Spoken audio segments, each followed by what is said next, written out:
18 hours. That's all they had before the ocean decided who was in control. A black submarine surfaced in the Pacific. No flag, no signal, no allegiance. Every order ignored. Every warning unanswered. It spoke only 5 words. Awaiting orders from Commander Keen. The same officer Admiral Kincaid had stripped of rank and exiled that morning. But she was gone, and deep below, something ancient had begun to stir, sending a signal 50 years older than the technology built to find it. The clock was ticking, and the ocean was listening. Before we begin, tell us, where are you watching from? And if you believe honor and courage still matter, help keep their legacy alive. 18 hours. That's how long they had before the submarine transmitted classified data to an unknown destination. The only person who could stop it, Commander Aurora Keen, the same woman Admiral Kincaid had publicly humiliated and exiled from his carrier that very morning. Now, something beneath the Pacific refused every order, except hers. The USS Republic cut through gray waters off Guam, its flight deck slick with rain and tension. Crew members gathered near the command tower, pretending to work while watching the confrontation unfold. Admiral Kincaid stood like granite, voice echoing over the wind. Commander Keen, you are relieved of duty for gross misconduct and breach of intelligence protocol. Aurora's face didn't move. No emotion. No words. Only the ocean wind tugging at her uniform as her insignia was stripped from her collar. 15 years of service ended in one silent gesture. Leave my ship, Kincaid ordered. The rotors of a waiting helicopter thundered across the deck. Aurora saluted perfectly, one sharp motion that cut through the air like a blade, then turned and walked away. No one dared speak. Only a young sailor near the rail followed her with his eyes. Something fell from her pocket as she climbed into the helicopter. A small metal card spun on the steel deck, catching the light. The sailor crouched, picking it up. Etched across its surface, USS Waith Commander Eyes Only. When he looked up again, the helicopter was already a fading speck against the horizon. 6 hours later, alarms shattered the carrier's uneasy calm. Red lights flared across the bridge. Unknown contact, surfacing 5 miles starboard, shouted the tactical officer. Kincaid rushed in, coffee forgotten, eyes narrowing as sonar screens bloomed with motion. The image took shape, sleek, black, unlike any submarine in known registries. No ID signal. No flag. Just one transmission pulsing through encrypted frequencies, awaiting orders from Commander Keen. What the hell? Kincaid whispered. Try all standard channels. Already did, sir. It's ignoring every protocol. Reyes, the ship's captain, leaned closer to the screen. It's an American design, but modified too advanced. Kincaid's jaw tightened. There are no friendly subs in this region. Confirm identification. Below decks, in the dim blue of the Combat Direction Center, tension thickened. Technicians tracked the object, its movements unnervingly deliberate. Then sonar caught something strange, a vibration through the hull, deep and resonant, almost organic. Crowley, the communications chief, turned pale. That's not interference, she said quietly. It's a sound, a pulse. The vibration rolled through the deck plates, humming like a slow heartbeat. Crew members glanced at one another, uncertain whether to fear or marvel. It's speaking, she murmured. But not to us. Kincaid grabbed the comm. This is Admiral Kincaid, commanding USS Republic. Identify yourself immediately. Silence. Then one more message, slow and deliberate. Stand by for protocol verification. Awaiting Commander Keen. A cold wave swept through the room. Reyes met Kincaid's eyes. Sir, if that's what I think it is, we just lost control of the most advanced platform ever built. The Admiral didn't answer. He turned to the tactical display, where the submarine hovered like a shadow beneath their fleet. Track it, he said finally. Every move, every frequency. I want answers. Hours dragged on.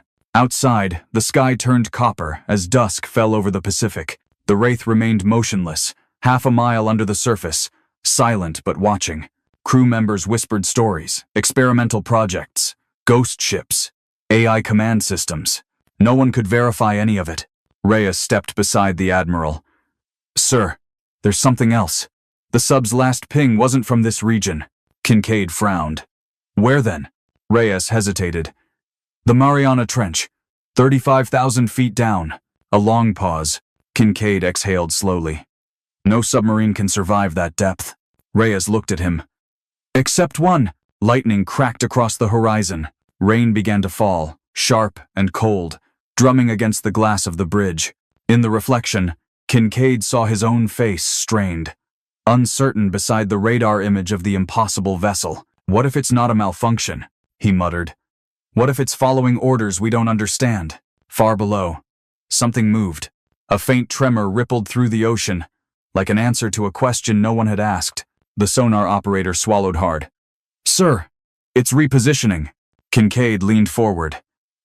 Heading directly beneath us. The vibration deepened, slow, rhythmic, almost human. Crowley's voice shook. That's a signal pattern. It's heartbeat coded. Sir, I think it's waiting. Kincaid stared at the screen, the word echoing through his mind. Waiting. For her. Outside, thunder rolled across the sea, the helicopter that had carried Aurora Keene gone far beyond the horizon. But somewhere below, the Wraith pulsed again, a deep, deliberate sound that seemed to say only one thing. She's coming back. The Wraith lingered under the carrier like a shadow that refused to leave. No pings, no sonar response, no radio signal, just a silent presence, deep and deliberate. Every sensor on the Republic confirmed the same impossible fact. It was waiting. Sir, depth stable at 1,000 meters, Crowley reported, her voice flat. Running cold, no propulsion signatures detected. Captain Reyes leaned forward. It's not moving, Admiral. It's listening. Kincaid folded his arms. Listening to what? No one answered. The bridge hummed with tension, the sound of rain on metal filling the silence. Then the lights flickered once, just once, and stabilized. Down in engineering, technicians froze. A low-frequency hum rippled through the hull again, almost musical. Chief Engineer Crowley pressed her palm against the bulkhead, eyes narrowing. That's not random, she muttered. It's communication. Reyes turned from the radar station. You're just a girl playing soldier.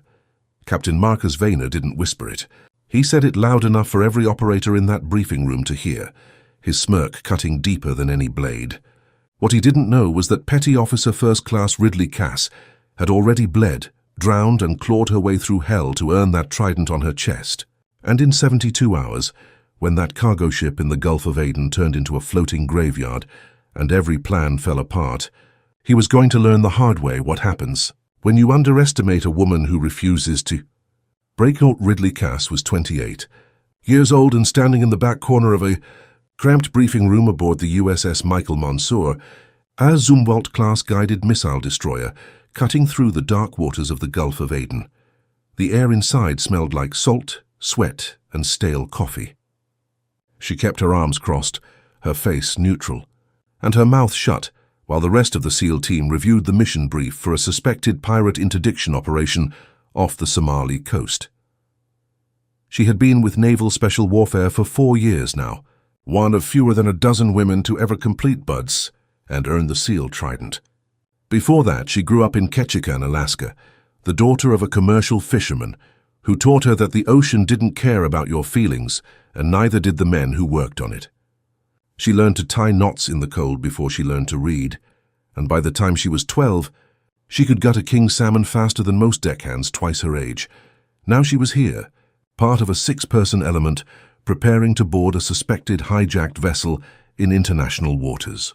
Wherever you are watching from right now, drop a comment and let me know. And if you appreciate stories like this, go ahead and hit that subscribe button because there are more coming. Ridley joined the Navy at 19 because Ketchikan felt too small and too predictable.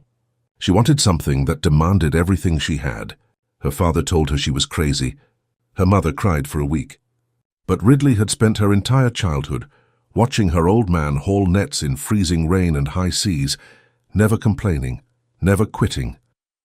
She learned that toughness was not about size or strength. It was about deciding you would not stop, no matter what. Buddhist broke most of the men around her. Hell Week took her to places she did not know existed inside herself. She remembered the night she almost quit, sitting in the surf zone with hypothermia setting in, her teeth chattering so hard she thought they would crack. The instructors screamed at her to ring the bell. She did not ring it. She thought about her father hauling a tangled net in a storm alone, because the job was not done. That image kept her moving. After graduation, she went through advanced tactical training, earned her demolitions qualification at the Naval School Explosive Ordnance Disposal, then completed the Special Operations Target Interdiction course, where she cross-trained as a precision marksman. She earned her place in a platoon, deployed twice to Syria, and learned that respect was not given. It was taken. One mission at a time, one clean engagement at a time, one moment of composure under fire at a time. Her combat record was the strongest in the platoon. But every new team, every new operation, the doubt came back. Not about her skills, fair about her. Lieutenant Commander Marcus Vayner was a prior enlisted Marine who later commissioned in the Navy, completed BUD-S, and had been attached to DevGru tasking for 6 years. He had a reputation for being blunt, aggressive, and effective. He also had a reputation for not believing women belonged in combat arms. He made that clear in the briefing. The mission was straightforward on paper. A Liberian-flagged cargo vessel, the MV Arcturus, had gone silent 40 nautical miles off the coast of Somalia. Last known transmission indicated a possible boarding by armed hostiles. The destroyer would position within helicopter range, and a 6-person SEAL element would fast rope from the embarked MH-60R onto the deck, clear the ship, and secure any hostages. Ridley was assigned as the primary breacher and had advanced marksmanship cross-qualification for contingency precision shots. Vayner stood at the front of the room with his arms crossed, looking directly at her when he spoke. He said the mission required speed, strength, and split-second decisions under pressure. He said it was not a training exercise. He said mistakes would cost lives. Then he looked at the team leader, Lieutenant Hale, and asked if he was sure about the roster. Hale did not hesitate. He said Ridley had neutralized more threats in direct contact than most operators in the room, and could breach a door faster than guys twice her size. Vayner shrugged. He said skills on paper did not mean much when bullets started flying. He said he had seen plenty of people fold when things got real. He did not say her name, but everyone knew who he meant. The room went quiet. Ridley felt every pair of eyes on her. She did not respond. She did not defend herself. She had learned a long time ago that words did not change minds. Only results did. That night, Ridley stood alone on the flight deck, staring out at the black water. The wind was cold and steady, and the stars were brighter than anything she had seen since Alaska. She thought about her father again, about the time she was 14 and he let her take the helm during a storm. He stood behind her, silent, while she fought to keep the bow pointed into the waves. She was terrified. Her hands shook. But he did not take the wheel. He just said calm and low that fear was fine, as long as it did not make her stupid. She was not afraid of the mission. She had done dozens of boardings, cleared dozens of ships, pulled triggers in situations where hesitation meant death. She was angry. Angry that no matter how many times she proved herself, there was always someone like Vayner who looked at her and saw a liability instead of an operator. Angry that the men around her could make one mistake and be forgiven, but she could not afford even one. She thought about quitting. Not the Navy, not the teams, just this mission. Let someone else take the slot. Let someone else deal with Vayner's doubt. But then she thought about all the women who would come after her, who would be judged not by their own performance, but by hers. She thought about the little girls in Alaska who grew up thinking the ocean was only for men. She took a breath, rolled her shoulders back, and walked back inside. The helicopter lifted off at 0200 hours. The night was moonless, the sea below invisible except for the faint white trails of breaking waves. Ridley sat near the door, her rifle between her knees, her fast-rope gloves already on. The rest of the team was silent, running through mental checklists, adjusting kit, checking comms. The MV Arcturus appeared as a dim shape on the horizon, then grew into a massive steel silhouette. The ship was dark. No lights, no movement. The pilot circled once, low and slow, using infrared to scan the deck. Thermal imaging showed at least 4 hot signatures near the bridge, and 2 more near the cargo hatches. Possible hostiles. Possible hostages. No way to know until they were on the deck. The helicopter hovered. The crew chief gave the signal. Ridley was third in the stack. She clipped onto the rope and dropped 40 feet in less than 3 seconds, her boots hitting the deck hard. She unclipped, brought her rifle up, and moved toward the superstructure. The team stacked on the exterior hatch. Hale gave hand signals.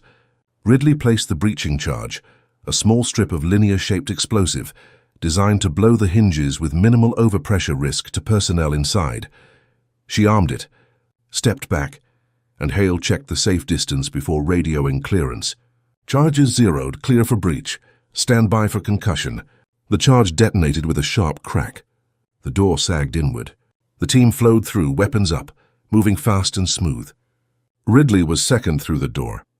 The passageway inside was narrow, painted steel, lit only by red emergency lights. It smelled like diesel and rust and something else, blood. They moved forward, clearing corners, checking hatches. Then gunfire erupted from the deck above. Rounds punched through the thin steel ceiling, sparking off the walls. The team scattered, seeking cover. Hale called for a shift in approach. They needed to flank, come up through a different access point.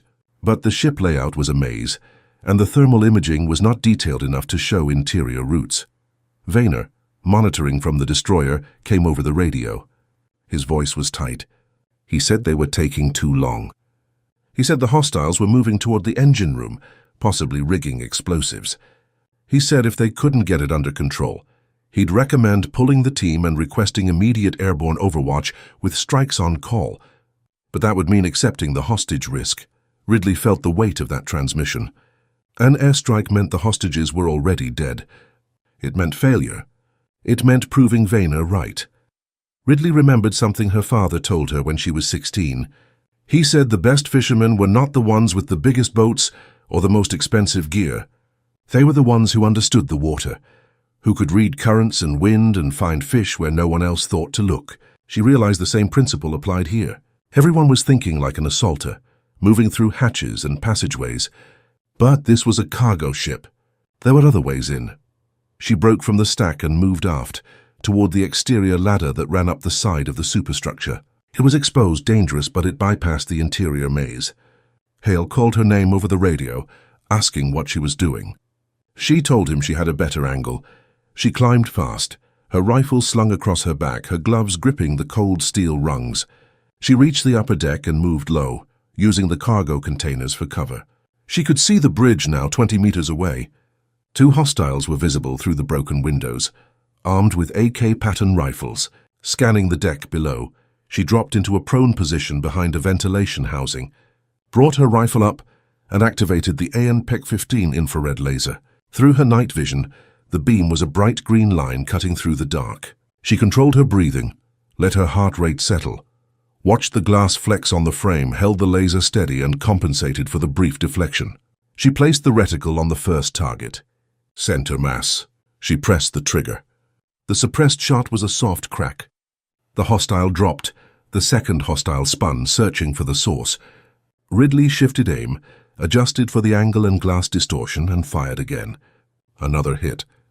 He went down. She moved forward fast and low, clearing the bridge in seconds. Inside, she found 3 crew members zip-tied to the deck, terrified but alive. She cut them loose, told them to stay down, and radioed Hale. She gave him the bridge position, the hostage count, and the location of the remaining hostiles near the engine room. The team moved in, cleared the lower decks, and secured the ship in under 10 minutes. No further casualties, no explosives. The mission was clean. When they returned to the destroyer, Vayner was waiting on the flight deck. He did not say anything at first. He just looked at Ridley, his jaw tight, his arms still crossed. Then he nodded once, slow and deliberate. It was not an apology. It was an acknowledgement. Hale put her in for a commendation. The 3 crew members she saved sent letters to her command praising her actions. The after-action report noted her tactical innovation and precision under pressure. But the thing that mattered most to Ridley was not the paperwork. It was the look on the faces of the men in her platoon when she walked into the ready room the next morning. They did not look at her like she was a risk anymore. They looked at her like she was one of them. She never spoke to Vayner about what he said in the briefing. She did not need to. The mission spoke for itself. And in the weeks that followed, when new operators rotated in and asked about her, Vayner told them the same thing he told everyone else. He said she was solid. He said she could be trusted. He said if they were smart, they would shut up and learn from her. Ridley kept doing the work. She kept proving herself, not because she had to anymore, but because it was who she was. And every time she stepped onto a ship, climbed a ladder or took a shot in the dark, she thought about her father and the lesson he taught her in that storm. Fear was fine. Doubt was fine. As long as it did not make you stupid. As long as it did not make you stop.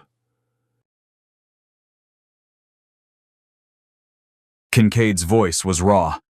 "And you let me strip your rank to make the operation look real." Aurora met his eyes. It had to be believable. They only trust what they think they've broken. For a moment, the only sound was the low hum of electronics and the distant rumble of the sea. Then the Wraith's audio feed cut through the silence, another pulse, deeper than before. Crowley flinched. "Ma'am, that's not a system ping. It's responding to us." Aurora frowned. "Responding how?" Crowley's fingers danced across the interface. Frequency match. Partial translation. Letters began to form on the screen, not English, not Chinese, something algorithmic, recursive. "It's language," Crowley said softly. "Machine language." Kincaid stepped forward. "Can we shut it down?" "Maybe," Aurora replied. "But not from here." He selfed again. She turned toward the deck hatch. "I'm going down." Reyes caught her arm. "Commander, that's 1,000 meters below crush depth." "Not for the Wraith," she said. "That's what she was built for." Her voice dropped to a whisper. "She'll listen to me." Minutes later, the carrier's hangar roared to life. The Wraith broke from its tether, gliding through waves black as glass. Aurora descended with her crew, Rourke at her side, Crowley monitoring the deep-sea link. Within minutes, sunlight vanished. Only instruments glowed. "Depth 6,000 meters, Rourke reported. Pressure creaked against the hull like bones grinding in the dark. Outside, faint lights appeared artificial, circular, embedded in stone. Aurora's breath steadied. That's it.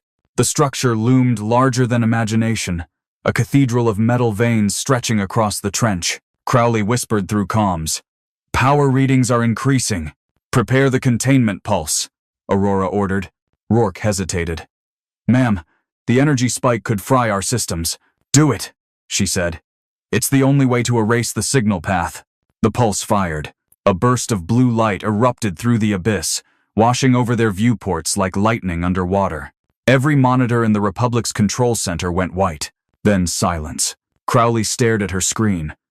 "All nodes offline. The network's dead." Ellington exhaled. "Then it's over." But Aurora's voice came through the comms, steady yet strained. "Not yet." Her face appeared on the holo feed, bathed in the pale light of the abyss. "There's one more transmission coming through. Pike's fail-safe." Reyes frowned. "Fail-safe?" Aurora nodded slowly. "If he couldn't send the data out, he set it to burn everything left behind. Hey, Branson of DeSelf." Kincaid's hand tightened on the console. "Can you stop it?" Aurora's eyes flicked to the instruments. "Maybe. But I'll need to override it manually." Strand's voice cut in. "Commander, that would mean—" "I know what it means," Aurora said quietly. The line crackled, distorted by pressure and distance. "I built this system to defend us," she said. "I won't let it destroy itself." There was no time for argument. The comms went dead, the Wraith vanishing from radar as it dove toward the glowing structure below. Then, after several breathless minutes, a final transmission reached the surface. "Containment complete. Returning to surface." Relief hit the bridge like sunlight. Kincaid closed his eyes, whispering, "Bring her home." Outside, the sea began to churn, a single ripple cutting upward from the deep, followed by the shadow of the Wraith rising through the blue. Aurora Keene had survived the impossible again, but as the sub broke the surface, no one noticed the faint flicker on the last sonar. Feed a signal, repeating endlessly, like a heartbeat under the waves. 5 months later, the Pacific looked almost peaceful. Sunlight drifted across San Diego Harbor, glittering against rows of anchored vessels. But peace on the surface rarely told the truth of what lay below. The USS Wraith surfaced without sound, its black hull rising like a phantom reborn. Dockworkers paused mid-step, watching the water peel away from its frame. The vessel bore a new insignia, a phoenix rising from waves, stitched across every uniform on deck. Below it, in silver thread, the Latin words, "Fides inter silentium," faith in silence. Admiral Howard Kincaid stood waiting at the pier. He'd aged in those months not from years, but from what he'd learned. When Commander Aurora Keene emerged from the sub's hatch, sunlight caught the streak of silver in her hair. She saluted. "Mission complete, Admiral. Mission complete." He returned it immediately. "And the abyssal gate?" Aurora's voice carried over the wind. "Neutralized. Every node confirmed destroyed. The trench is clear." Kincaid nodded, but his expression stayed guarded. "Then it's over." She hesitated. "Maybe for us, but not for whoever built it." Crew members disembarked, methodical and silent. Lieutenant Rourke, now the Wraith's executive officer, handed over encrypted drives to naval intelligence officers waiting nearby. Each case was sealed, labeled with nothing but coordinates, fragments of an invisible war no one would ever read about. Director Strand approached, coat fluttering in the sea breeze. Her eyes softened slightly at the sight of Aurora. "You did what no one else could, Commander. You saved a fleet that didn't even know it was drowning." Aurora gave a half smile. "You were the one who threw me in first." Kincaid let out a dry breath that almost became a laugh. "It didn't." He looked back at the sub. The Secretary approved Project Trident, 3 new vessels based on the Wraith's design, a standing deep recon task force. Aurora raised an eyebrow. "Under your command?" "Joint oversight," Strand answered. "Keene will lead operations. Kincaid will direct strategy." The Admiral's surprise was genuine. "After what happened," Aurora turned toward him. "Because of what happened, you questioned orders when it mattered. That's what command should look like." For the first time since Guam, Kincaid's voice softened. "You still trust me after that deck?" She met his eyes. "I trust anyone who learns." They walked along the pier as crewmen reloaded supplies. Seagulls circled above, their calls faint under the distant hum of machinery. For a moment, it felt like any other debrief after any other mission, until Strand handed Aurora a sealed envelope marked "Eyes Only." Inside was a single photograph, a satellite image, grainy but clear enough to make the breath catch in her throat. Something metallic rested at the bottom of the Mariana Trench, a geometric shape larger than a destroyer, half buried in silt. Aurora's voice was barely audible. "That's not part of the gate." "No," Strand said. "It's older. And it's transmitting." Kincaid frowned. "Transmitting to what?" "We don't know," Strand admitted. "But the frequency matches the Wraith's containment pulse."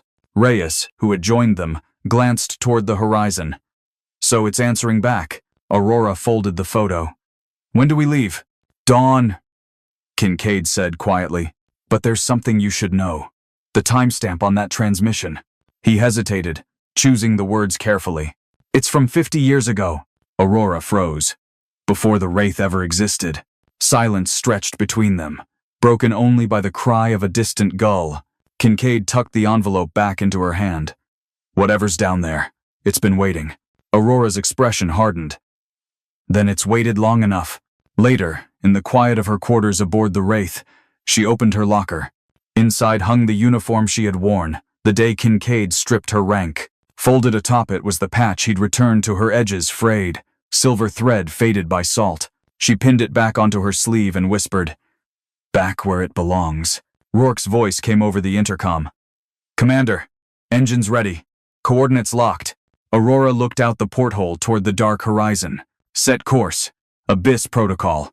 The engines stirred, vibrating through the deck like the heartbeat of something vast awakening. As the Wraith slipped beneath the surface, the harbor grew still again.